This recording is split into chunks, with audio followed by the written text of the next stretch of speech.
Let's quickly run through the CFP subject overview. If you don't already know, CFP में 3 specialist module plus एक final exam होता है, तो total 4 paper होते हैं. जो फाइनल एग्जाम होता है दैट इज द IFP और द इंटीग्रेटेड फाइनेंशियल प्लानिंग, जिसमें पहले के 3 स्पेशलिस्ट एग्जाम्स का सारा पोर्शन आता है. So let's quickly go through कि ये 3 स्पेशलिस्ट एग्जाम्स में क्या क्या पढ़ते हो आप. The first paper that we will talk about is the IPS और the investment planning specialist exam. इस मॉड्यूल के अंदर आपको पर्सनल फाइनेंस के बारे में पढ़ाते हैं, investment planning and asset management के बारे में पढ़ाते हैं, लॉ एंड कंप्लायंस के बारे में पढ़ाते हैं और रेगुलेटरी एनवायरनमेंट के बारे में भी पढ़ाते हैं. The next module that we will talk about is the REPS और the risk and estate planning specialist exam. इसमें आपको रिस्क मैनेजमेंट पढ़ाते हैं, इंश्योरेंस प्लानिंग पढ़ाते हैं. The last of the specialist module is the RTPS और retirement and tax planning specialist module.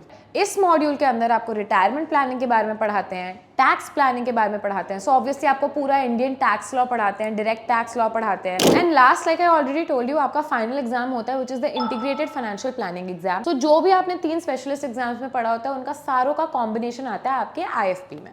So this was a broad subject overview of CFP. कौन से exams होते हैं, उसमें आपको क्या क्या पढ़ाते हैं. If you want to know anything more about the CFP course, how it works, placements, jobs, anything else, then you can contact our team.